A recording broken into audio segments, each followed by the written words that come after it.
अस्सलाम वालेकुम जी। आज आप देख रहे हैं मद्दे मुकाबिल। आज हमारी होस्ट नहीं होगी मगर रऊफ़ क्लासरा साहब हैं और मैं हूँ, और काफ़ी लंबी चौड़ी तफसीलात हैं, सियासी मसाइल डिस्कस करेंगे। ख़ास तौर पे शहबाज शरीफ साहब के बयानात से बड़ा एक कोहराम मचा हुआ है कि लोग ये फ़ैसला नहीं कर रहे और मुस्लिम लीग ये फ़ैसला नहीं कर पा रही है कि उन्होंने वफावत करनी है कि मज़ामत करनी है, और इस दफ़ा फाइनली लड़ाई हो गई है या नहीं हुई, इस पर भी बात करेंगे।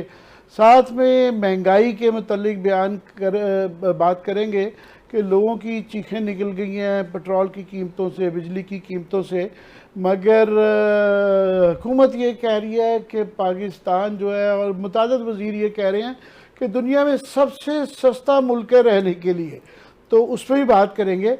मगर सबसे पहले हम बात करना चाहेंगे कि ये जो इस्लामाबाद में E11 का जो फ्लड आया था और उससे 2 अमवात भी हो गई और आधा शहर का एक पूरा हिस्सा जो है वो बिल्कुल सैलाब में डूब गया।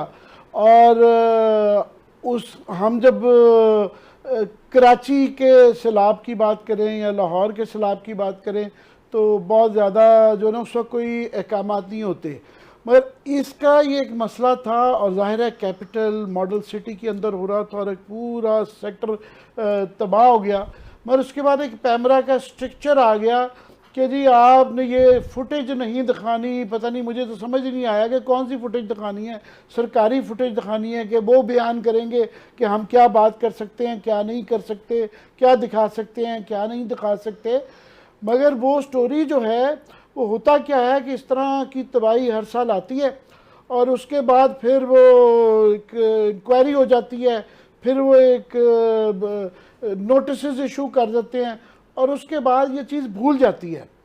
तो हम ये भूलने नहीं देंगे। लास्ट प्रोग्राम में क्लासर साहब ने इसकी जो पीछे बताया कि ये सिर्फ फ्लड की स्टोरी नहीं है, ये मैन मेड फ्लड था और उसके अंदर किन लोगों ने कितने अरबों रुपए बनाए। तो वो तफसीलात जो हैं उसके मज़ीद जो तफसीलात आती जा रही है, मैं क्लास साहब से सुनी है, होशरुबा वो तफसीलात है कि वो मेरा तो फेवरेट वो जुमला है, कानों में से धुआं निकल गया। ये धुआं भी नहीं निकला, ये पता नहीं बहुत ज़्यादा ही धुआं है। तो पहले तो क्लास साहब से शुरू करते हैं। क्लास साहब ये ज़रा मज़ीद तफसीलात हमें प्लीज़ बताइएगा। अमर बिल्कुल, एक स्टोरी जो हमने लास्ट वीक की थी, बड़ा उस पर अच्छा खासा फीडबैक आया है। बहुत सारे लोगों ने कराची, लाहौर, इस्लामाबाद से ही लोग तो जले भुने बैठे थे, इस पर डसे बैठे थे। मुझे खुद भी नहीं अंदाज़ा था कि इस पर नेशनल पुलिस फाउंडेशन वाली जो स्टोरी है इस तरीके का लोगों का रिस्पांस आएगा। जिस तरह हमने बताया कि शोधा के लिए थी, पुलिस के शोधा की, उनके ख़ानदानों के लिए, वेलफेयर के लिए थी। पता यह चला कि जितने बड़े टॉप के पुलिस ऑफिसर, 17 IG जो रहे हैं मुख्तलिफ उसमें, या ग्रेड 22 के उसमें अफसर जो पुलिस के मैं बता रहा हूँ, तो उन्होंने आके करोड़ों रुपए के प्लाट्स उन्होंने एक एक का, मैं फिर कहता हूँ, एक एक मिलना चाहिए था, तमाम को मिलना चाहिए था, उन्हें होना चाहिए था। लेकिन जहाँ पे 12-12, 7-7, 5-5, 4-4 बीवी, बच्चे, दामाद, बेटी, इवन सासें, उनको भी लेकर दिए गए हैं, तो उस पर ऑफ कोर्स बहुत बड़ा रोल अप उसमें मचना था। अब ये स्कैंडल जो है या उसमें स्टोरी जो उसमें आ रही है, 2 चीज़ उसमें नई चीज़ें। कल कैबिनेट का इजलास हो रहा है और CDA जो है, CDA चेयरमैन जो है यहाँ पे आमिर अहमद साहब जो हैं, वो समरी लेकर जा रहे हैं इसके सामने, कैबिनेट के सामने, कि ई सेक्टर के हवाले से। ई सेक्टर में 4-5 और भी बड़ी वहाँ हाउसिंग सोसाइटीज़ हैं। ये सिर्फ ये उसमें नेशनल पुलिस फाउंडेशन नहीं है, ये जो डूबा था सारा, तो उसमें वो बहुत सारी चीज़ें जो हैं उन्होंने बयान की हैं कि उस वक्त आपको याद होगा अयूब खान साहब जो थे, तो उन्होंने इसको सेक्टर को खुला छोड़ दिया था। वहाँ के जो ताकतवर कोई लोग थे, कोई मजहबी, कोई वहाँ पे कोई लोग थे, दीगर थे, उनकी फरमाइश पर छोड़ दिया गया। तो उन्होंने बाद में, उनके औलादों ने या बाकी जो लोग थे, उन्होंने बाद में हाउसिंग सोसाइटीज़ को बेच के अरबपति बन गए। अब ये पता चला है कि वो CDA के रेगुलेशन में खुद को समझते नहीं है बालातर। अब ये जा रहे हैं कि जितनी वहाँ पे बर्बादी, तबाही नजर आई है, कि उन्होंने खालों पे भी बना दिया है, उन्होंने स्ट्रीम्स पे भी बना दिए हैं, उन्होंने जो रोड से हर जगह उन्होंने वहाँ पे आके इमारतें बना दी हैं। अब CDA कल प्राइम मिनिस्टर ऑफ पाकिस्तान को ये बता रहा है कि जनाब ये जो है पूरा सेक्टर जो है आप हैंड ओवर करें इसके CDA को, ताकि इसके जितने भी बाई लॉज हैं इनको वहाँ पे वो किया जा सके, अप्लाई किया जा सके। ये एक मेन बड़ी डेवलपमेंट। पहले जो बहाना था कि जी ये हमारा इससे ताल्लुक नहीं है, ये CDA का सेक्टर नहीं, ये प्राइवेट हाउसिंग, वो बाकी नहीं है उनका। उनका तो वाकई वो नहीं अब है। ये उसको रेगुलराइज करके सीडीए के वो कर रहे हैं। वो अपनी सीडीए डोमेन में लाना चाहते हैं कि जितने भी उन्होंने आके आके नजायज़ अलाटमेंट्स की हुई हैं, नजायज़ उन्होंने वहाँ पे पूरे खालों पे कब्जा किया है, स्टीम्स पे किया है, रास्तों पे किया है, या गलत उन्होंने वहाँ पे आके इमारतें खड़ी की हैं, बला बला किया है, तो वो सारा कंट्रोल जो है सीडीए कहते हैं हमारे पास आ जाएगा। एक तो ये बड़ी डेवलपमेंट थी। अब इसमें एक आके नई चीज़ निकली आमिर साहब कि ये जो हमने डॉक्यूमेंट्स आपको दिखाए थे कि अब जो उसमें हमारे प्रोड्यूसर जो राना साहब है, राना साहब ये हो गया अशरफ साहब, कि मैंने इनके ज़िम्मे लगाया, मैंने कहा जनाब ये ज़रा चेक करें, ये जो इतने इतने प्लाट्स इन्होंने लिए हैं, इन्होंने वो आप कैसे नॉमिनल उस वक्त प्राइस पे दिया गया था इनको, आज की इनकी कमर्शियल वैल्यूज़ जो है वो कितनी बनती है। मैं फिर कहता हूँ एक प्लाट इनको मिलना चाहिए था जिन्होंने लिए हैं। बात वहाँ से शुरू हुई है जो सुप्रीम कोर्ट ऑफ पाकिस्तान में भी गई कि एक के बाद दूसरा आप उसी सोसाइटी में आपको कैसे मिल सकता है। आमिर साहब ये 65 पुलिस के अफसरान हैं या वहाँ पर नेशनल पुलिस फाउंडेशन के एक उनको ख़ानदान कह लें, बेसिकली ख़ानदान कह लें या अफसरान कह लें, कि जिनको यहाँ पे 3.5 बिलियन रुपीज़ की मालियत आज के हिसाब से, आज की कमर्शियल वैल्यू बता रहा हूँ, आज का मार्केट 3 बिलियन अरब, ये सिर्फ 65 जो लोग हैं या 65 घराने कह दें, जो फैमिलीज़ कह लें, वो अपने आप को प्लाट अलाट करवा के 3.5 बिलियन रुपीज़ के उन्होंने प्लाट्स लिए हैं। और एक एक घर की हमने बैठ के मार्केट से वो भी करवाई है कि जनाब इस वक्त मार्केट का रेट जो है कितना कितना एक एक पुलिस अफसर ने या नेशनल फाउंडेशन जो है अगर इनके अहलकारों ने कितना एक एक बंदे के घर पे कितने पैसे गए हैं। यहाँ पे साबिक AIG अब्दुल कादिर साहब थे, उनके और उनकी फैमिली के नाम पर उन्होंने 10 करोड़ रुपए के प्लाट्स उनके पास गए सर। एक और यहाँ पे साबिक AIG थे अब्दुल रज़ाक साहब, उनकी फैमिली और अपने नाम पे उन्होंने 2 लिए, उनके 10 करोड़ के गए। अच्छा साबिक AIG अफजल शिकरी साहब, आवर डार्लिंग फेवरेट, तो उन्होंने जनाब यहाँ 4 प्लाट्स लिए और उसकी मलियत जो बताई जा रही है 18 करोड़ रुपए, 18 करोड़ रुपए के वो लेकर गए हैं सर। इसके बाद साबिक AIG इफ्तिखार रशीद साहब हैं, उन्होंने 10 करोड़ रुपए के लिए सर, जो आज का रेट है। इसके बाद साबिक AIG रफ़ीक हैदर साहब हैं, उन्होंने 10 करोड़ रुपए के उनके लिए हैं सर। इसके बाद साबिक AIG राना अल्ताफ़ मजीद साहब हैं, उनको 10 करोड़ रुपये आज की मलियत से प्लाट्स लिए। साबिक AIG आपके सैयद असद मुहिब, उन्होंने जनाब 2 लिए 10 करोड़ रुपए के उनको मिले सर। इसके बाद सैयद यहाँ पे AIG बहराम तारिक थे सर, 10 करोड़ रुपए की मलियत के इन्होंने लिए। साबिक AIG वजाहत लतीफ़ ने 10 करोड़ रुपए के। इसके बाद साबिक AIG इसरार अहमद साहब 15 करोड़ रुपए के 3 प्लाट्स लिए सर। इसके बाद साबिक AIG यहाँ पे मोहम्मद नवाज़ मलिक साहब थे, 20 करोड़ रुपए जो बनते हैं, उन्होंने 4 प्लाट्स उन्होंने लिए सर। इसको साबिक AIG यहाँ पे थे, उनका नाम था M मोहसन, उन्होंने 4 लिए 20 करोड़ के सर। एक साबिक AIG हाफिज़ SD जाफरी साहब थे, 15 करोड़ रुपए के वो प्लाट सर लेके गए। ये आज का रेट मैं बता रहा हूँ आपको। इसके बाद साबिक AIG मोहम्मद अमीन साहब, इन्होंने 6 प्लाट लिए सर। इन्होंने 6 प्लाट जो 30 करोड़ रुपए के बनते हैं, इन्होंने खुद भी लिया, बीवी को भी दिया, बेटी को भी दिया, बेटे को भी दिया, इन्होंने दामाद को भी लेकर दिया, और अपनी दामाद के जो थे तो उनकी आके माँ को या बेटी की सास को भी लेके दिया। अमीन साहब इस मामले बड़े वो रहे हैं, जनरस रहे हैं माशाल्लाह। उन्होंने जनाब आके यहाँ पे लिए, उन्होंने 30 करोड़ रुपए एक घर में गए हैं। इसको साबिक DIG लाइक साहब थे, उन्होंने 13 करोड़ रुपए के 4 प्लाट्स उनको गए। इसके बाद एक और IG थे उस वक्त DIG थे सिकंदर हयात, उन्होंने अपनी फैमिली के नाम पर 24 करोड़ रुपए के वो प्लाट ले गए सर।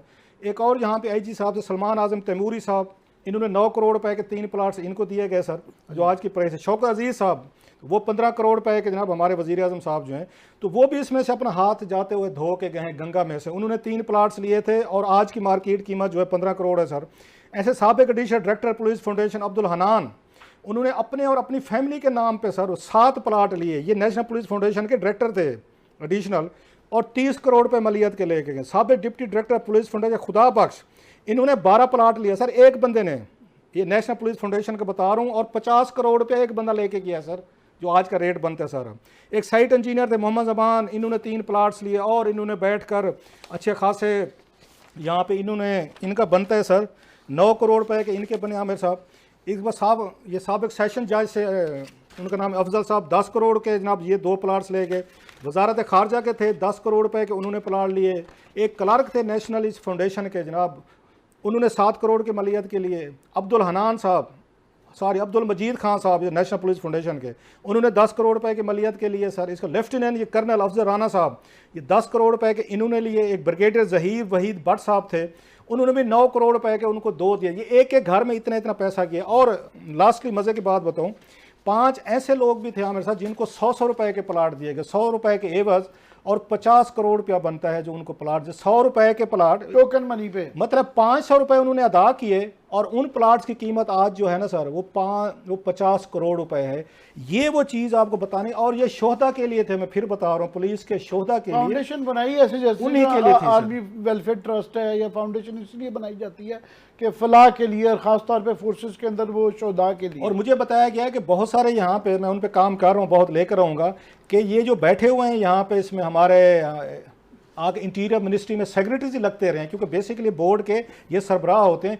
इन्होंने भी बहुत सारे हाथ धोए हुए हैं जो हमारे ये है ना यहाँ पे इंटीरियर सेक्रेटरीज रहे हैं आगे मुख्तलिफ अदवार में। उनकी लिस्ट जो है ना बहुत जल्द मैं निकलवा रहा हूँ कि किस किस ने यहाँ पे बैठ के करोड़ों रुपए के इसी फाउंडेशन में लिए हैं, जो आपका सेक्टर जो है ना जो डूब गया है। ये वो एलीट कैप्चर जिसकी इमरान खान साहब आपको और मुझे बातें बताते हैं सर। मैं आज क्योंकि राबिया नहीं है तो मैं फंस गया हूँ कि मेरे जहन में जो सवाल आ रहे हैं और आप उस पर ज़रा रोशनी डालें।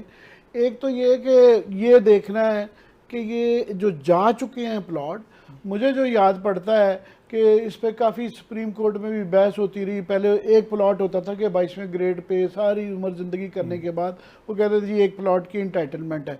बाद में उन्होंने कह दिया था कि अगर 22वां ग्रेड मिल जाए तो 2 प्लॉट की इंटाइटलमेंट है। शौकत अजीज ने किया। उसके बाद कई दफ़ा इस फैसले को रिव्यू हुआ कि 1 होने चाहिए, 2 होने चाहिए। पर ये पहली बात तो ये है कि जो 2 की बजाय भी ये 10-10 में से सारे 22वें ग्रेड के नहीं हैं, कई जूनियर हैं और बहुत ही जूनियर हैं। ये 4-4, 8-8 प्लॉट जो हैं, तो क्या अब इसके बाद अभी मैं देख रहा था कि जी उन्होंने कुछ तो एक्शन लिया है कि जी वो बिल्डिंग्स के वाले उस पर आते हैं, क्या ये वापस लिए जाएंगे या इनके ऊपर इंक्वायरी होगी? पहली बात। दूसरी ये कि ये तो पुलिस फाउंडेशन से लिए हैं, अभी ये नहीं पता कि जो गवर्नमेंट की इसके अलावा जो एंटाइटलमेंट के हैं वो प्लॉट अलग हैं। वो ग्रेड 22वें के वो एक और पॉलिसी है कि जब ग्रेड 22वें का कोई अफसर जो है वो सेक्रेटरी वगैरह वो रिटायर होगा, उसको 2 प्लाट दिए जाएंगे, जिसमें जजेस भी शामिल हैं, जिसमें ये आपके ब्यूरोक्रेट्स भी शामिल हैं, ग्रेड इसके 22 के सबको उनको अलग मिलते हैं। वो 2 प्लाट आपके जो सरकारी आपके सेक्टर्स हैं, CDA के हों या आपके हाउसिंग फाउंडेशन वगैरह जो है वो एक अलग हैं। ये नेशनल ये पुलिस फाउंडेशन बिल्कुल अलग है। ये बेसिकली बनाई गई थी जो लोअर रैंक्स वाले आपके मुलाजमीन है, उसमें आपके आ जाते ASI आ जाते हैं, SHO आ जाते हैं, DSP आ गए, या इस तरह के जो लोग आ जाते हैं, शोहदा के पुलिस वाले बेचारे बाज़ दफ़ा अपनी आगे ड्यूटी में वो अपने आगे जान खो बैठते हैं, कोई मुकाबलों में वो कोई अगर चले जाते हैं शहीद हो जाते हैं, उनके बच्चों के लिए उनके लिए रखा गया था। और प्लस ये था कि जो प्लाट्स बाकी हैं आवाम को बेचकर वहाँ से पैसा निकालेंगे और उनकी वेलफेयर पे खर्च किया जाएगा। तो सबसे ज़्यादा जो ये प्लाट्स लिए गए 65 जो मैंने आपको नाम बताए 3.5 बिलियन रुपीज़ के, ये टॉप के हाई लेवल के लोग हैं जो IG लेवल को 17 IGs के मैंने आपको नाम बताए जिन्होंने ये सारे के सारे लिए। इसमें आपके मिनिस्ट्री ऑफ इंटीरियर के अलहदा लोग हैं। जो सुप्रीम कोर्ट ने उस वक्त इसको टेकअप किया था, बेसिकली अंजुम अकील वाला स्कैंडल था जो मैंने ब्रेक किया था 2011 में किया था, जिसमें अंजुम अकील ने कोई 6 बिलियन रुपीज़ का टीका लगाया था बड़े तरीके। उसमें भी ये नेशनल पुलिस फाउंडेशन वाले ये सारे लोग उस वक्त आके इन्वॉल्व थे। उन्होंने इस पे आके टेकअप किया था और ये लिस्ट जो है सुप्रीम कोर्ट में भी उस वक्त पेश की गई थी। तो अब क्लासा मैं ये जानना चाह रहा हूँ कि ये सुप्रीम कोर्ट की इंक्वायरी के ज़रिए ये मुस्तनद किस्म की इंफॉर्मेशन है, क्योंकि उनकी इंक्वायरी के उसमें आया कि आया ये इसकी फिर कोई कंटेम्प्ट ऑफ कोर्ट है कि इन्होंने ये वाले लिए और इस पर अब अदलिया एक्शन लेगी, नैब लेगी, FIA लेगी कि कल प्राइम मिनिस्टर साहब ऑर्डर करेंगे उनके तरफ कि जनाब ये जो लूटमार मची हुई थी, पहली बात तो ये कि क्या इसकी कोई इंक्वायरी हो कि इनसे वो कोई वापसी का सिलसिला होगा कि इनकी कुछ एक्शन के खिलाफ लिया जाए? आमिर साहब, इनका कुछ नहीं हो सकता। इनका जो ऑर्डर मैं पढ़ रहा हूँ सुप्रीम कोर्ट ऑफ पाकिस्तान का आपने किया, उस वक्त सुप्रीम कोर्ट ने इनसे लिस्ट मंगवाई थी कि कौन कौन से लोग हैं जिनको आपने एक से ज़्यादा प्लाट दिए हैं, क्योंकि एक का मैं फिर कह रहा हूँ कि एक तो चलो मिल सकता था, तो लिस्ट वहाँ पे पेश हुई थी।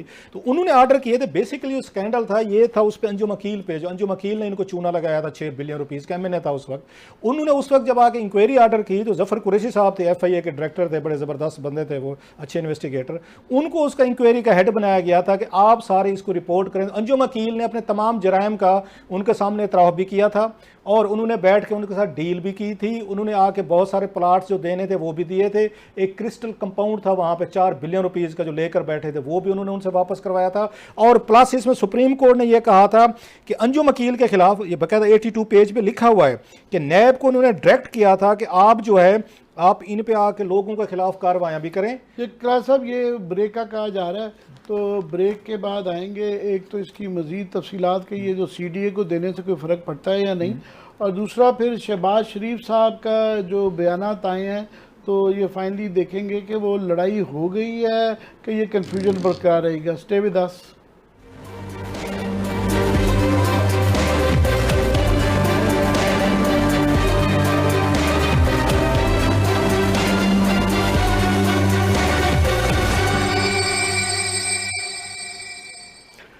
Welcome back.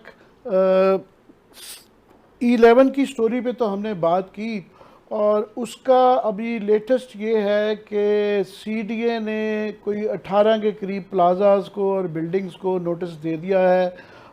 मगर पहले भी बेताशा इस तरह की नाजायज़ जो तजावज़ात हैं या बिल्डिंग्स बना दी गई हैं, नोटिस दिए जाते हैं मगर कुछ भी नहीं होता। पर आज की हम जो सियासी स्टोरी है जिसको डिस्कस करना चाहेंगे वो शहबाज शरीफ साहब का इंटरव्यू है जो उन्होंने सलीम साफ़ी साहब को दिया है।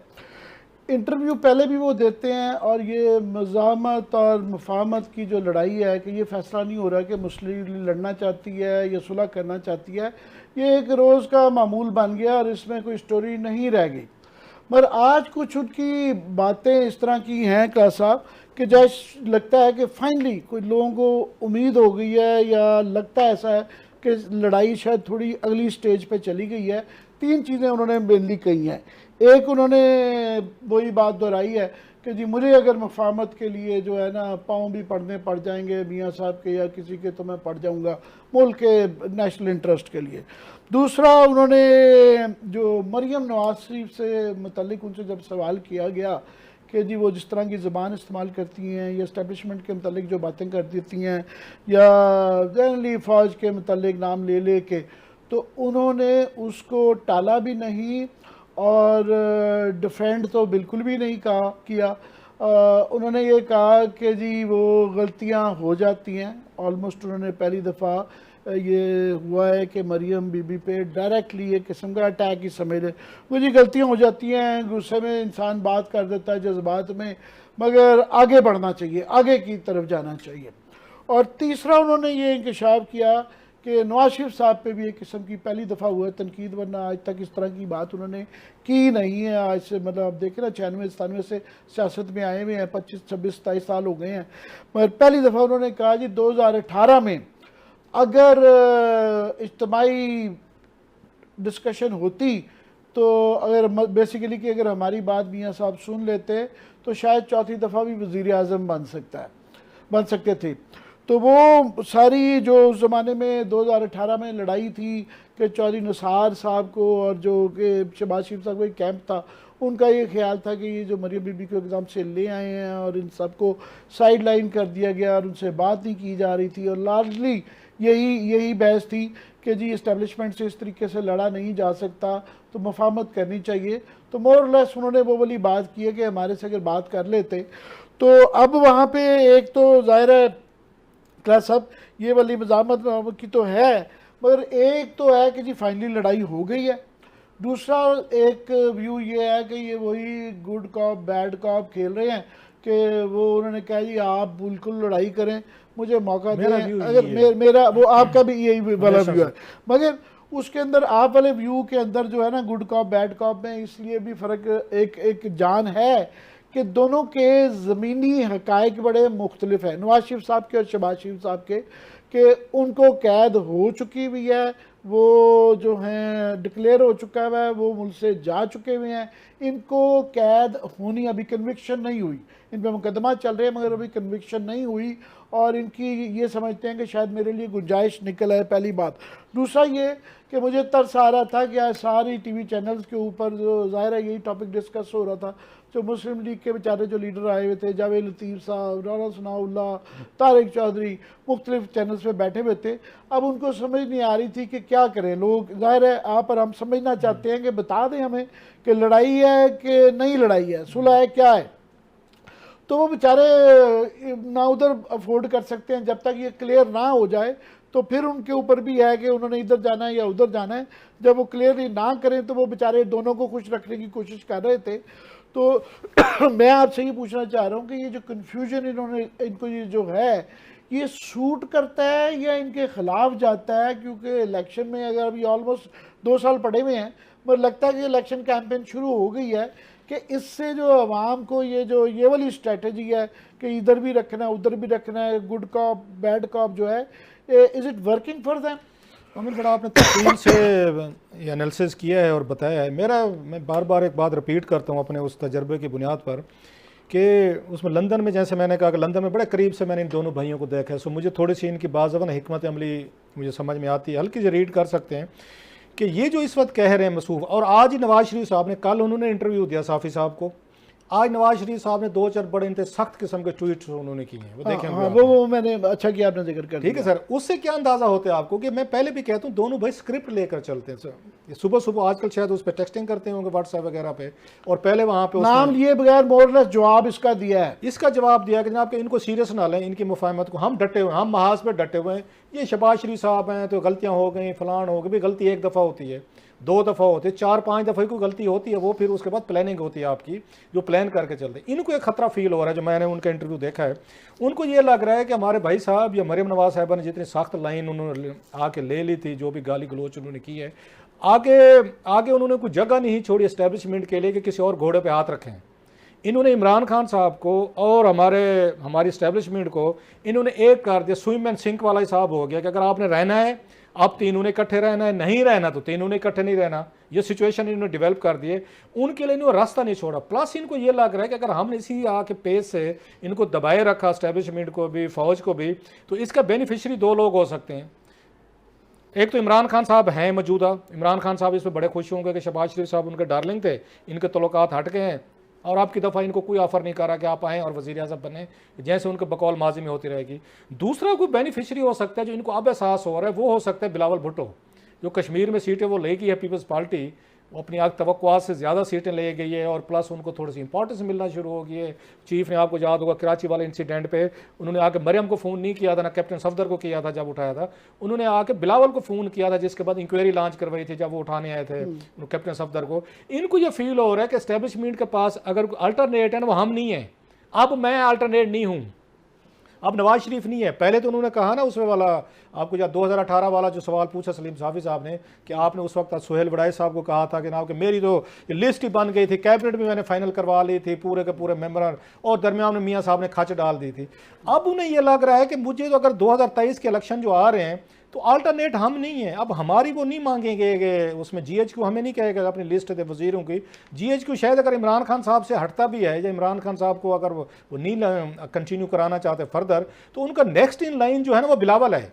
ये चीज़ मेरा ख्याल है अब आके इनको हल्ट करना शुरू हो गया। दे कांट अफोर्ड कि अगले 5 साल मजीद ये अपोजिशन में बैठे, नवाज शरीफ साहब उधर वहाँ लंदन बैठे, मरियम साहबा इसी तरह जलसे जुलूस में खिताब करती रहे, और ये बेचारे बाप बेटा, अब जेल में कौन बैठा हुआ है, जेल जो भुगत रहे हैं नैब के केस, बाप बेटा भुगत रहे हैं। उन्होंने खास तौर पे इस पे जोर दिया है कि जनाब मेरी कुर्बानियां कम नहीं है, अगर मियाँ साहब को कन्विक्शन हुई है तो हमने भी जेलें काट ली, बाप बेटे ने, हमने भी सारी वो मुसीबतें काट ली हैं, तो ये ना आप कहेंगे जी उन्होंने मुसीबतें ज़्यादा इकट्ठी काटी हैं और हमारी कुर्बानियाँ कम नहीं है। और माजी का भी उन्होंने जिक्र किया कि पहले मेरा बेटा ही सारे बाहर चले गए थे तो हमजा यहाँ पे जेल में रहा, पहली बात। और मुझे क्लास सब ये लगता है एक बात इसमें मेरा ये ख्याल था कि उन्होंने अब सारे ऑप्शन बंद देख के ना, कि इमरान खान साहब को भी हमने करीब कर दिया पोजीशन इसको एस्टेब्लिशमेंट के, और बिलावल भी करीब हो गया है, उन्होंने एक नई अर्जी डाली है एस्टेब्लिशमेंट को कि भाई साहब ज़रा ये भी ज़ेर गौर कर लीजिएगा, तो ये दरख्वास्त भी ज़रा रखिएगा अगले इलेक्शन से पहले कि हम तैयार हैं, बातचीत हो सकती है आपसे जब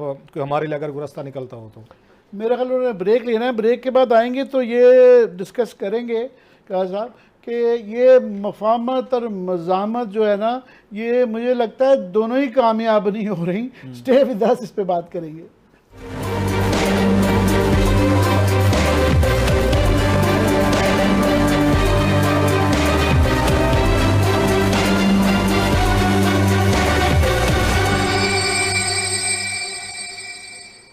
जी वेलकम बैक। बात हो रही थी शहबाज शरीफ की सियासत की कि मज़ामत और मफामत दोनों में से लगता है कोई चीज़ भी फ़िलहाल का सब कारगर नहीं हो रही है कि मज़ामत का नतीजा ये देख लिया है कि कश्मीर के इलेक्शन बुरी तरीके से ये हारे हैं, और उसके बाद सियालकोट में जो कि इनका पूरा गुजरांवाला डिवीज़न जो कि इनका किला था उसमें एक बड़ा शिगाफ पड़ गया है। और मफाहमत का भी नतीजा अगर ये समझ रहे थे कि वहाँ से डील मिल जाएगी और केसेस ख़त्म हो जाएंगे, तो वो ऐसा होता हुआ नज़र नहीं आ रहा। मगर पता नहीं ये कन्फ्यूजन जो है उसका इनको फ़ायदा हो रहा है या नुकसान। मगर गवर्नमेंट को डेफिनेटली फ़ायदा हो रहा है कि जो इश्यूज़ हैं महंगाई के फॉर एग्ज़ाम्पल, उसके ऊपर से फोकस हटा हुआ है। हाँ, आपने और हमने यहाँ पे ख़बर ब्रेक की थी कि इनसे जो बाइंग है एलएनजी, जिसकी के सस्ती ख़रीदने से डायरेक्टली आपके और मेरे बिलों में फ़र्क पड़ता है, वो हैंडल नहीं हो रही, उसका मैकेनिज़्म नहीं बन रहा। वन परचेज़ आफ्टर अनदर जो है उसका पता चलता है कि लास्ट जो पता चला है कि जो अक्टूबर और सितंबर के लिए एलएनजी के कार्गोज ख़रीदे गए हैं, जो एलएनजी इंपोर्ट की जाती है, वो महंगे तरीन ख़रीदे गए हैं, $15-16 के ख़रीदे गए हैं, जबकि वो अगर पहले वक्त से ख़रीदते तो वो 12 के ख़रीदे जा सकते थे, और एक स्टेज थी तो $3-4 के भी ख़रीदे जा सकते थे। तो उसका डायरेक्टली बिलों पे आता है। दूसरा, हमारे ज़ख्मों पे नमक छेड़ने के लिए गवर्नमेंट जो आर्गूमेंट देती है, एक आर्गूमेंट ये आता है कि जी ये देखिए पेट्रोल जो आप पे महंगा तसलसल के साथ करते जा रहे हैं, वो साथ में मुकाबला करते हैं वो जी इंडिया का, बांग्लादेश का, कि जी बाकी सारी दुनिया में देखें हमारे से महंगा है। वो मुकाबला इसलिए नहीं बनता कि इंडिया में फॉर एग्ज़ाम्पल अगर हमारे से महंगा है, पर इंडिया ने अपने जो निचले तबकात हैं उनको 2 आने 4 आने की जो है ना, वो लिटरली 2 रुपये 4 रुपये 6 रुपये की किलो दाल और जो चावल और आटा बहुत ही सस्ती वो डिपू के ज़रिए जो हमारे यहाँ निज़ाम होता था उसके ज़रिए देते हैं। आज प्राइम मिनिस्टर ने ज़रूर ये इस तरफ इशारा दिया है कि हम भी इस तरह का कोई सिलसिला आ रहे हैं, अभी उसकी तफसीलात नहीं आई हैं, जब आएंगी तो तब देखेंगे, मगर फ़िलहाल अभी तक नहीं है। दूसरा एक बड़ा ही मज़ा खेज़ है एक आर्गूमेंट जो आज काफ़ी वज़रान ने दिया, शहबाज गिल साहब ने भी दिया। वो एक सर्वे ढूंढ लाए हैं कि जी पाकिस्तान दुनिया में सस्ता तरीन मुल्क है। अब वो बड़ी मज़ा खेज़ बात इसलिए है कि बिल्कुल वो फिगर्स बिल्कुल ठीक हैं कि पाकिस्तान जो है सस्ता तरीन रहने के लिए मुल्क है, मगर वो पाकिस्तानियों के लिए नहीं है। वो सस्ता तरीन उन गोरों के लिए है जो कि अगर आप पाउंड में कमाते हैं, डॉलर में कमाते हैं और यहाँ के रहें, तो 500 पाउंड में इंग्लैंड में नहीं सर्वाइव किया जा सकता। यहाँ 500 पाउंड जो अगर आपको मिलेंगे तो वो $1.25 लाख होगा, जिसमें आप याशी से बड़ी मुनासिब लिविंग कर सकते हैं। और इसी तरह ही 2000 तो वो उस सर्वे उस लिहाज से बना हुआ है। लोकल पाकिस्तानियों की जो महंगाई का लेवल है, यहाँ पे ये महंगाई तो है, बट तनख्वाहें कोई पाउंड्स में नहीं मिलती, यहाँ रुपयों में मिलती है। इंग्लैंड में फॉर एग्ज़ाम्पल मैं ये देख रहा था कि वो एवरेज जो इनकम है वो 2000-2500 पाउंड के दरमियान में होती है। तो वो 2-2.5 पाउंड जो बन जाते हैं, क्या 5 लाख रुपया बन जाता है, तो वो उसमें अगर वो लिविंग और है फिर तो बड़ा और यहाँ जबकि लिविंग आपकी 25,000 रुपये 20 और 25,000 रुपये औसत है, तो उसके अंदर जो है ना ये कहना जी सस्ता मुल्क है, ये गोरों के लिए सस्ता मुल्क है। दूसरा एक और अगर प्रोड्यूसर साहब दिखा सकें कि वो एक होता है कि परचेजिंग पावर, हमारी परचेजिंग पावर जो है वो क्या है, और इंडिया की और बांग्लादेश की और इंग्लैंड की में ज़मीन आसमान का फ़र्क है। तो सिर्फ ये एक नहीं देखा जा सकता कि जी सस्ता तरीन मुल्क, ये आर्गूमेंट या तो वो समझे नहीं है या हमें बेवकूफ़ बना रहे हैं। क्लास बड़ा आमिर साहब, मेरा ख्याल है आपने पहली दफ़ा ये एक्सपोज किया है कि सस्ता मुल्क ये किन लोगों के लिए, 22 करोड़ के लिए सस्ता है या उनके लिए। एक तरफ आप यहाँ पे ये फिक्र देते हैं कि $1 से कम पे लोग जो है ना डेली बेसिस पे मतलब 100-150 रुपया रोजाना पॉवर्टी के फिगर्स बढ़ते जा रहे हैं, बढ़ते जा रहे हैं। आपके एक तरफ ये 150 रुपया आपका रोजाना में वो कह रहे हैं बड़ा सस्ता मुल्क है, चल भी सकते हैं, जिसके बच्चे भी हैं। और इमरान खान साहब ने, आपको याद होगा, उन्होंने फरमाया था कि मेरी तनख्वाह 2-2.5 लाख रुपया और मेरा गुजारा नहीं होता। अगेन जो कि ठीक बात कह रहे हैं। अब जिस मुल्क के आके प्राइम मिनिस्टर का गुजारा नहीं होता 2-2.5 लाख रुपए में, वो एक्सपेक्ट कर रहे हैं कि 20,000 रुपए पे एक आम आदमी, आप उसके मिनिमम उसकी वेजेस लगा लें, अगर कहीं पे एम्प्लॉई है तो 20,000 रुपए में वो गुजारा करके दिखाए। और दूसरी चीज़ जो मुझे थोड़ी सी चिड़ चढ़ती है, मदद के साथ हम भी बहर आते जाते रहते हैं, फौरी तौर पर मुकाबला करना शुरू कर देंगे ये लंदन का और अमेरिका का, फलां जगहों पे हैं। जो भाई साहब, एक तो बात यह है कि हम पाकिस्तान में रहते हैं, हमको लंदन और अमेरिका में नहीं रहते कि वहाँ की करेंसी या वहाँ की चीज़ें वो नहीं करते। फिर वो जो सबसे बड़ी बात है अर्निंग, क्या पर कैपिटा इनकम जो उसकी है वहाँ पे आपके गोरे की है, ब्रिटिशर की है, या अमेरिकन की है, यूरोपियन की है, आपकी पर कैपिटा इनकम इतनी पाकिस्तान के लोगों की है कि रोज़ाना कितने पैसे कमाते हैं, एनुअली यहाँ पे आपके कितने पैसे कमाते हैं या नहीं कमाते आपके। और तीसरी चीज़ ये है कि वहाँ पे पर आवर के हिसाब से 7-8 पाउंड, मैं गलत नहीं कह रहा, अगर वहाँ लंदन में उसमें मेरे ख्याल पर आवर के हिसाब से देते हैं, $8-10 देते हैं पर घंटे। 7-8 पाउंड जो है पर आवर मिनिमम उसमें बरतानिया में होता है, और $10 या $15 $12 के दरमियान में जो है ना वो अमेरिका में होता है। मतलब तकरीबन 2000 रुपए आपको पर घंटे के हिसाब से वो दे रहे हैं, 2000 रुपए पर घंटे के हिसाब से।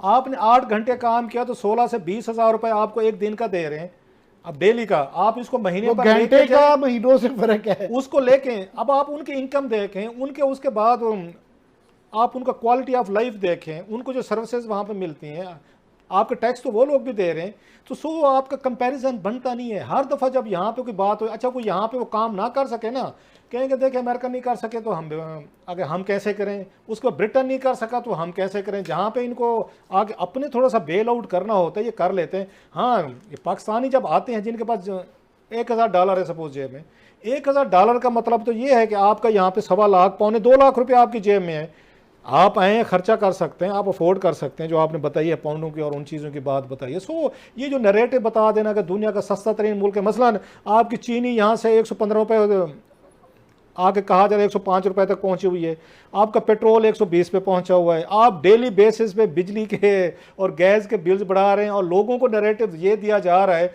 और लोग बाई भी कर रहे हैं। बहुत सारे माशाल्लाह समझदार लोग, मैं देख रहा था कि दुनिया का वहद मुल्क है जहाँ पेट्रोल हर हफ्ते बढ़ रहा है, आपकी गैस बढ़ रही है, बिजली बढ़ रही है, कास्ट ऑफ लिविंग बढ़ रही है, वो फिर भी कहते नहीं जनाब कि आप लोगों ने शुक्र करें कि सस्ते में बिक गए हैं। साहब असल में तो ये बड़ी खतरनाक बात है कि हम ये आखिरी नंबर पे हैं। सस्ता तरीन मुल्क से मुराद ये है कि हमारी करेंसी इतनी अंडर वैल्यूड है कि टका जो बांग्लादेश का है, हम कहते हैं ना मजाक था, यहाँ हम उनको जो है मजाक करते थे कि टकों की बात करते हैं, अभी भी मुहावरों में इस्तेमाल होता है, तो उनका टका हमारे से डबल वैल्यू का हो गया है।